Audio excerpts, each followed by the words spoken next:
பேரன்பு கொண்ட சொந்தங்களே அவருக்கும் வணக்கம்.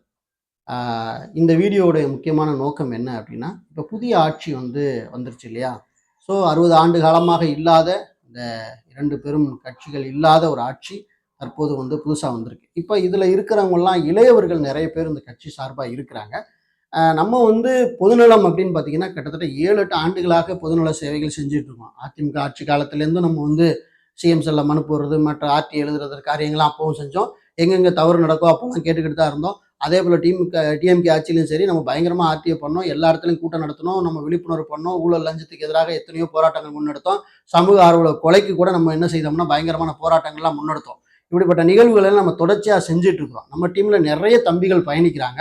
இப்போ சமீபமா பார்த்தீங்கன்னா, புதுக்கோட்டையை சேர்ந்த அன்புக்கினிய தம்பி திரு விமல் அவர்கள் ஒரு வீடியோ எடுத்து போடுறார். என்ன வீடியோ எடுத்து போடுறாருன்னா, அவங்க பேரூராட்சிக்குள்ள ஒரு இடத்துல இந்த கழிவுநீர் தொட்டி பயங்கரமா உடைச்சு அது பெரிய பயங்கரமா மோசமான நிலையில இருக்கு அப்படின்னு அவர் எடுத்து போறாரு. அந்த வீடியோ முதல்ல பார்த்துருங்க, நான் அதுக்கப்புறம் பேசுறேன். ஆலங்குடி தாலுக்கா கீரமங்கலம் பேராட்சி. இது பார்த்தீங்கன்னா நரிக்குறவர் காலனின்னு அப்படின்னு ஒரு ஏரியா இருக்குது. அங்கே நம்ம பார்த்தோம் அப்படின்னா, இங்கே பாருங்கள், இந்த பொது கழிப்பிட வசதி இது பார்த்தீங்கன்னா சமுதாய கழிப்பிடம் சொல்லிட்டு அரசாங்கத்தால் கட்டப்பட்டது. நம்ம அதை பார்க்கலாம். கீரமங்கலம் பேராட்சியிலேருந்து இது பார்த்தீங்கன்னா நிறைஞ்சு வழியுது. கிட்டத்தட்ட ஒரு 4 நாளாக நிறைஞ்சு வழியுது. நம்ம அதை அப்படியே பார்க்கலாம் காணொலியில். இது பார்த்தீங்கன்னா நம்ம இங்கே உள்ள மக்கள்கிட்ட கேட்கும்போது ரொம்ப ஒரு துர்நாற்ற வீசுது. மக்களுக்கு மிகப்பெரிய ஒரு பாதிப்பை ஏற்படுத்தக்கூடிய வகையில் இருக்குது. இங்கே பார்த்தீங்கன்னா ஃபுல்லாகவே கொசு மைக்குது. ஃபுல்லாக நீங்கள் இதை பார்க்கலாம். ரொம்ப ஒரு மோசமான நிலை. இங்கே உள்ள மக்களோட அவல நிலையை நம்ம இதிலே தெரிஞ்சுக்கலாம். இது யார் கண்ணுக்கும் தெரியாமலாம் இல்லை. இங்கே பாருங்கள், ஃபுல்லாகவே இந்த டாய்லெட்டு நிறைஞ்சு ஃபுல்லாக ரொம்ப மோசமாக இந்த பகுதி ஃபுல்லாகவே பார்த்திங்கன்னா அது கழிவு நீர் பார்த்திங்கன்னா வெளியேறி கிடக்கு. இது யாருமே நேற்று பார்க்கல. எந்த ஒரு அதிகாரியும் இல்லை, யாருமே கண்டுக்கலை. சுகாதாரத்துறையெல்லாம் தமிழ்நாட்டில் இருக்கீங்க, ஆனால் இது உங்கள் கண்ணுக்கு தெரிஞ்சிருக்கா தெரியலையான்னு சொல்லி தெரியலை. புதுக்கோட்டை மாவட்ட நிர்வாகமும் இதை பற்றி கண்டுக்கலான்னு தெரியல. இந்த வீடியோவை பார்த்ததுக்கப்புறமா இதை நீங்கள் உடனடியாக போர்க்கால அடிப்படையில் சரி செய்யணும். ஏன்னா மக்களுக்கு தொற்று நோய் ஏற்படும் அபாயம் இருக்குது. அதனால் எவ்வளோக்குள்ள வேகமாக இதை நீங்கள் சரி பண்ண முடியுமோ அவ்வளோக்குள்ள வேகமாக இந்த காணொலியை பார்க்கக்கூடிய நபர்கள் இதை ஷேர் பண்ணுங்கள். இதை சரியான முறையில் உரிய அதிகாரிகள்கிட்ட இந்த விஷயம் பற்றி போகணும். இதை பார்த்தீங்கன்னா உங்களுக்கே தெரியும். இது கீரமங்கலம் பேரூராட்சி நரிக்கர்வல் காலனியில் பார்த்தீங்கன்னா சமுதாய கழிப்பிடம் சொல்லிட்டு இது கட்டப்பட்டது. மிகவும் ஒரு மோசமான நிலையில் கழிவறால் நிறைஞ்சு இது பார்த்தீங்கன்னா எவ்வளோ ஒரு அசுத்தமான ஒரு விஷயமா இருக்குது. இதை உரிய காலத்தில் இதை சரி செஞ்சு கொடுக்கணும்னு எங்களோட கோரிக்கையை நாங்கள் இதை வைக்கிறோம். மகிழ்ச்சி. ஓகே, இப்போ அந்த வீடியோ பார்த்துருப்பீங்க அப்படின்னு நினைக்கிறேன். அதில் என்ன சொல்கிறாருன்னா, இதை சரி பண்ண வேண்டியது அவசியமாக இருக்குது அப்படின்னு சொல்கிறாரு. ஆனால் இவர் யார், விமல் யார் அப்படின்னு தெரியாத நபர்கள் என்ன நினைக்கிறாங்க அப்படின்னா, இவங்க இப்போதான் பேச ஆரம்பிக்கிறாங்க. கடந்த 10 வருஷமா இவங்க வாயை திறக்கலை. இப்போதான் தாவேக்கு ஆட்சிக்கு வந்ததுக்கப்புறம் இவங்க பேச ஆரம்பிக்கிறாங்க அப்படிங்கிற மனப்போங்குல இப்போ இருக்கக்கூடிய தம்பிகள் என்ன பண்ணுறாங்கன்னா, ஒரு கண்ணோட்டத்தை வைக்கிறாங்க.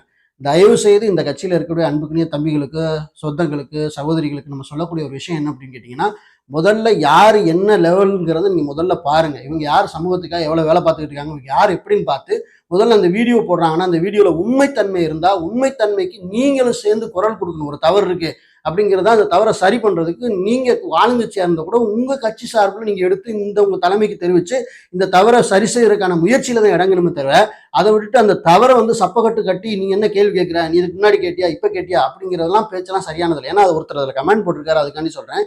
என்ன கமெண்ட் போட்டிருக்காரு அப்படின்னு தொடர்ச்சியாக பார்த்தீங்கன்னா நிறைய பேர் போட்டிருக்காங்க. அதில் என்ன பார்த்தீங்கன்னா, நீ கட்டியவர்களிடம் தானே போய் இதை கேட்கணும் அப்படின்னு சொல்லி ஒருத்தர் போட்டிருக்காரு. கட்டியவங்க போயிட்டாங்க, ரைட்டு. இப்போ புதுசாக ஆட்சியில் வந்தவங்க தான் நம்ம கேட்க முடியும். யார் அதிகாரம் இருக்கானோ அவங்கள்ட்ட தான் நம்ம கேட்க முடியும்.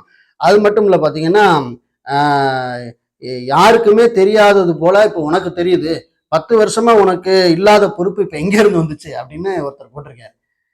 பல ஆண்டுகளாக பொறுப்போட தான் நாங்கள் வேலை பார்த்துட்டு இருக்கோம். இன்னைக்கு நேற்று வந்தவங்க இல்லை, பல ஆண்டு காலமாக வேலை பார்த்துட்டு இருக்கோம். ஸோ இன்னைக்கு வேணா கட்சியில் நீங்கள் ஓட்டு போட்டாங்க இந்த கட்சிக்காரங்க சுற்றிட்டு இருக்கலாம். நாங்கள் பல ஆண்டு காலமாக சமூகத்துக்காக பணி செஞ்சுட்டு இருக்கிற ஆளுங்க. அதனால முதல்ல யாரு என்ன லெவல் அப்படிங்கிறத முதல்ல பார்த்துக்கிட்டு, தவறுனா தவறுங்கிறதுக்கு எல்லாருமே சேர்ந்து குரல் கொடுத்து அந்த தவறை சரி பண்றதுக்கு முயற்சி பண்ணணும். அதான் சரி. உங்களுக்கு பிடிச்ச ஒரு நபர் தவறு செய்யறாரு அப்படிங்கிறக்காண்டி அந்த தவறை சரின்னு நீங்க ஒத்துக்குருவீங்கன்னா அது என்ன மாதிரி மனநிலை அப்படின்னு தெரியல. ஸோ இந்த மனநிலையிலிருந்து தயவுசெய்து நீங்க வெளியில வரணும். ஏன்னா இப்ப தாவேக தலைவர் முதலமைச்சர் அவர் கூட என்ன சொல்லியிருக்காரு அப்படின்னா, நம்ம ஜெயிச்சிட்டோம், ஒரு ஆட்டம் ஆடி பார்க்கலாம் அப்படின்னு நம்ம கட்சிக்காரங்க நினைச்சீங்கன்னா உங்கள் மேலே நாங்கள் நடவடிக்கை எடுப்போம் அப்படிங்கிறதையும் ஒரு தெளிவாக சொல்லியிருக்காரு. நான் வந்து ஓட்டு போட்ட மக்களுக்குமான தலைவன் மட்டுமல்ல, கிட்டத்தட்ட 8 கோடி மக்களுக்குமான தலைவனா என்னை தேர்ந்தெடுத்திருக்காங்க. அதனால எல்லாருக்குமே நம்ம சேர்ந்து பணி செய்ய வேண்டிய அவசியமா இருக்குங்கிறதையும் சொல்லியிருக்காரு. அதெல்லாம் கருத்தில் கொண்டு இந்த மாதிரி வந்து சில்லித்தனமான கமெண்ட்ஸ் போடுறது, இல்ல மக்கள வந்து பொதுவில் அசிங்கப்படுத்துறது, இல்ல போராட்டங்களை வந்து கொச்சைப்படுத்துறது, இது போன்ற தகவல்கள்லாம் நீங்க வந்து செய்யாம இருப்பது என்னைய பொறுத்தவரைக்கும் நல்லது என்று நினைக்கிறேன். அதுவும் நாளடைவில் உங்களுடைய கட்சி வளர்ச்சிக்கு உதவும். நீங்க இதை இப்படி செய்ய போது மக்கள் மத்தியில் அது என்ன கிரியேட் ஆகும் பார்த்தீங்கன்னா, என்னடா இவ்வளவு பொதுநல சேவை செஞ்சுக்கிட்டு இருக்கிறோம், இந்த தம்பி எல்லாம் இவ்வளவு வேலை பார்த்துருக்காங்க, இவங்களை போய் இப்படி திட்டி வச்சிருக்காங்களே அப்படிங்கிற போது நீங்க மக்கள்கிட்ட இருக்க செல்வாக்கு நாளுக்கு நாள் இழந்துருவீங்க. அதை முதல்ல மனசுல வச்சுக்கிட்டு நல்ல விஷயங்களுக்கு சப்போர்ட் பண்ணுங்க. தவறு நடந்தா எல்லாருமே சேர்ந்து குரல் கொடுப்போம், சரி செய்யறதுக்கான முயற்சி இறங்குவோம் அப்படிங்கிறத உங்கள்கிட்ட நான் சொல்லிக்க விரும்புறேன். இந்த தகவல் அந்த கட்சி சார்ந்த தம்பிகளுக்கு, இப்ப பதவியேற்றிருக்கிற பொறுப்புல இருக்கிற அந்த தம்பி எல்லாருக்குமே வந்து சகோதர சகோதரிகளுக்கு இந்த வீடியோவை கடத்துங்க. எல்லோருமே சேர்ந்து இந்த சமுதாயத்தை மாற்றணும். அந்த மாற்றம் என்பது ஒரு தனிநபர் செய்ய வேண்டிய அதிகாரத்தில் இருக்கவர்கள் மட்டுமல்ல, அந்த அதிகாரத்தை பயன்படுத்தி அந்த மக்களுக்கு சொல்லும்போது மக்களும் சேர்ந்து அந்த மாற்றத்தை நினைக்கும் போது அங்க பெரிய மாற்றம் நிகழும். இல்லைன்னா கண்டிப்பா நிகழவே நிகழாது. அதனால நம்ம எல்லாருமே சேர்ந்து தான் இந்த தவறுகள் நடந்திருக்கு அங்கங்க சுட்டி காட்டி நம்ம சரி செய்ய வேண்டிய பொறுப்பு நம்ம எல்லாருக்குமே இருக்கு. அதனால ஒரு குறிப்பிட்ட நபர்களுக்கு மட்டுமானது இல்லை அப்படிங்கிறத நீங்க முதல்ல தெரிஞ்சுக்கிறீங்க. ஓகே, தொடர்ச்சியா தவறு அப்படின்னு ஒருத்தர் சொன்னார்னா அது தவறுனா தவறுன்னு சொல்லி எல்லாருமே சேர்ந்து சப்போர்ட் பண்ணுவோம். அப்பதான் அதை சரி பண்ண முடியும் அப்படிங்கிறதையும் நான் சொல்லிக்க விரும்புறேன். இந்த எங்களுடைய தொடர் சேவையானது தொடர்ந்துகிட்டே தான் இருக்கும். அதுல யார் வந்தாலும் யார் நின்னாலும் போனாலும் நல்லது செஞ்சா வாழ்த்த போறோம், இல்ல நல்லது நடக்கலைன்னா கேள்வி கேட்க போறோம். இது தொடரத்தான் செய்யும் அப்படிங்கிறதையும் தெரிவிச்சுக்க விரும்புறேன். தமிழ்நாடு ஆர்டி ஆர்வலர் இயக்கத்தின் சார்பாக எங்களோட பணி தொடர்ச்சியாக நடைபெறும் அப்படிங்கிறதையும் நாங்கள் சொல்லிக்கிறோம். மீண்டும் நல்லதோடு உங்கள் வேறொரு சந்திக்கிறேன். நன்றி, வணக்கம்.